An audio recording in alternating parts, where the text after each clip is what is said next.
Hello everybody! As you can see, nakipag-picture ako sa isang malaking panda dito sa harapan ng store.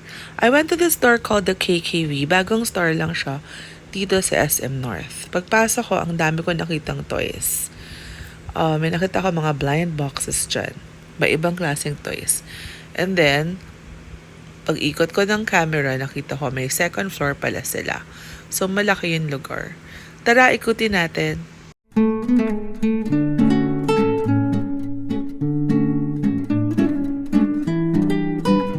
Dito sa mga blind boxes nila, may mga sample na rin sila ng mga toys na makikita mo sa loob ng mga blind box. Di mo lang alam kung alin yung makukuha mo. Pero may mga sample na sila sa harapan.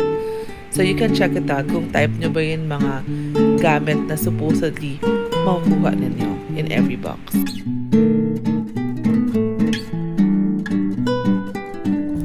Maraming iba't ibang mga masks na pwede nyo ilagay sa face ninyo. Iba-ibang choices, may pang firming, may pang whitening, may mga may vitamin C. Iba-iba sila. May pang lips din. And then, may mga perfume sila.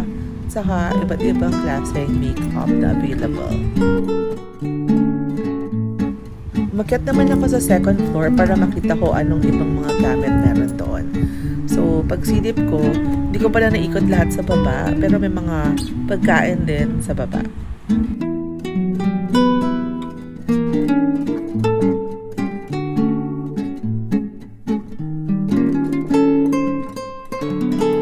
Sa taas, pag akyat mo ng stairs, may mga stuffed toys sa malalaki. Marami ka rin makikita ng iba't ibang klaseng pens, stationery, at kung ano-ano pang bookstore na materials. And then, meron din mga toys dito, mga pang-build ng blocks, iba-ibang designs.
Marami rin silang stickers na naka-display and may mga keychains din siya.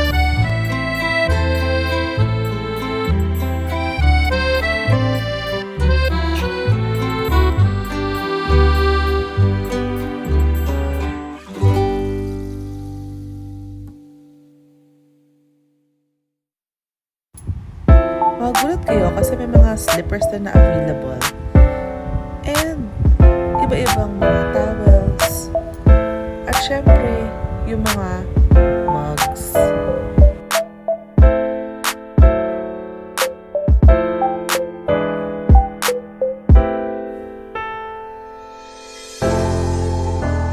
Ito naman yung mga cute na night lamps nila na ang lambot-lambot, ang cute, hindi halatang lamp. May fans na sila pinabenta dito na maliliit lang na pwede madalhin kahit saan.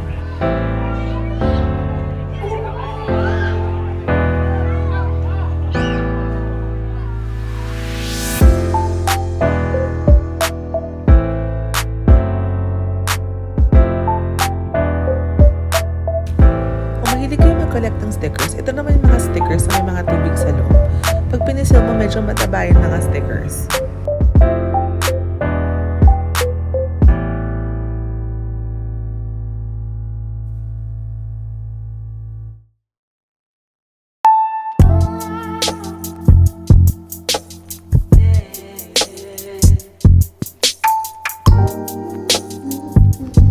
Up close and personal with the night lamps. Iba-iba kasi yung mga designs. Nakakatuwa.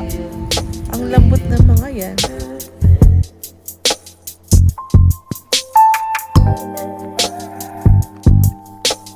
Thank you for watching. Please like and subscribe.